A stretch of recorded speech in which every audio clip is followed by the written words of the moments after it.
దేవలోకంలో సంగీత విద్వాంసులుగా నారద తుంబురులు సుప్రసిద్ధులు. తుంబురుడి వద్ద కళావతి అనే వీణ ఉండేది. నారదుడి దగ్గర ఉండే వీణ పేరు మహతి. ఇద్దరూ ముల్లోక సంచారం చేసేవారు. ఇంద్రాది దేవతలను తమ గానంతో వీణానాదంతో అలరించేవారు. మహావిష్ణువును స్తుతిస్తూ కీర్తనలను గానం చేసేవారు. తమ గానానికి దేవతలు పొగుడుతూ ఉండడంతో ఇద్దరికీ గర్వం పెరిగింది.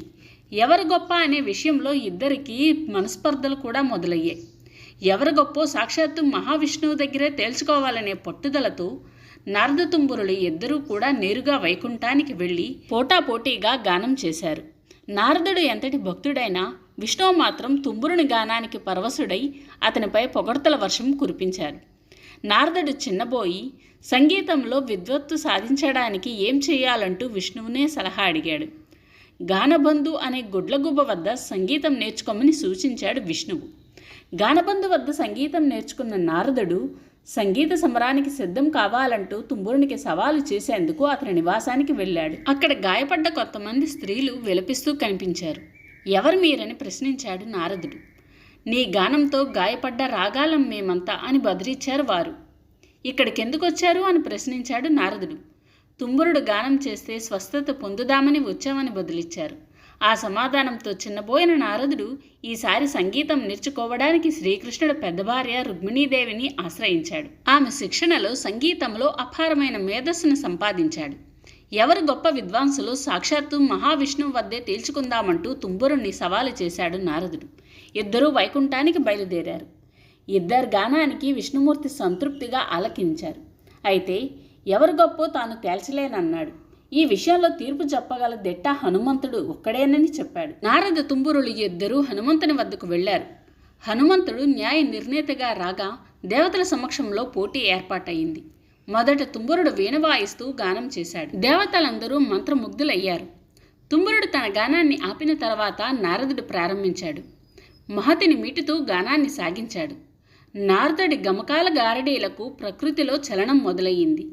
తుంబురుడు గానానికి గడ్డకట్టిన సముద్రాలన్నీ తిరిగి కెరటాల హోరుతో సహజత్వాన్ని సంతరించుకున్నాయి.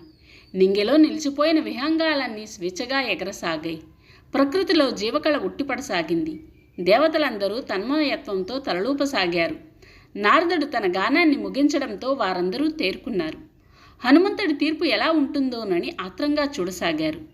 ఇద్దరూ సమవుజ్జీలుగానే ఉన్నారు. ఇంకో పరీక్ష పెడతాను, మీ వీణలను ఇలా ఇవ్వండి అని అడిగాడు హనుమంతుడు. ఇద్దరూ తమ వీణలను అతని చేతికి అందించారు. హనుమంతుడు 2 వీణలను తీసుకుని రెండింటిలో చెరో మెట్టును ఊడదీసి వారికిచ్చాడు. ఇప్పుడు వీణ వాయిస్తూ గానం చేయండి అని అన్నాడు. దాంతో తుంబురు నారదులు ఇద్దరూ అసహనానికి గురి అయ్యారు.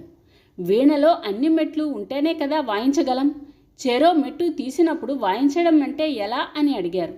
హనుమంతుడు చిరునవ్వు నవ్వాడు. ఎదురుగా కనిపించిన ఒక వెదురు బొంగును తీసుకొని దాన్ని చీల్చాడు.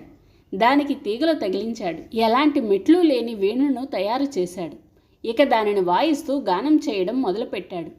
మంద్రంగా మొదలైన స్వరఝరి క్రమంగా ఉధృతి అందుకుంది. ఆ గానానికి వైకుంఠం నుంచి మహావిష్ణువు పరుగు పరుగున అక్కడికి వచ్చినా అతడి రాకను గుర్తించలేనంతగా అక్కడి దేవతలందరూ తన్మయయుగ్ధులయ్యారు. హనుమంతుడు తన గానాన్ని ముగించిన తర్వాత నారద తుంబురులు ఇద్దరూ సంగీతములో తమ విద్య ఇంకా పరిపూర్ణం కాలేదని అంగీకరించారు. హనుమద్గానంతో తమ కళ్ళు తెరుచుకున్నాయని అన్నారు. వారి మాటలతో బాహ్యస్ఫృతిలోకి వచ్చిన దేవతలు అక్కడికి వచ్చిన మహావిష్ణువును గమనించారు. ఆయన అభిప్రాయం కోరారు. నారద తుంబురులు ఇద్దరూ తన భక్తులే అయినా ఇద్దరిలోనూ ఇంకా అహం పూర్తిగా నశించలేదని, అందుకే వారు తమ విద్యలో ఇంకా పరిపూర్ణత సాధించలేకపోయారని, అహాన్ని వేరటం వల్లనే హనుమంతుడు పూర్తి పరిపూర్ణత సాధించగలిగాడని వివరించాడు శ్రీ మహావిష్ణువు. అహం ఉన్నంతకాలం ఏ విద్యలోనూ పరిపూర్ణత లభించదు. అహం విడనాడితేనే పరిపూర్ణత సాధ్యం.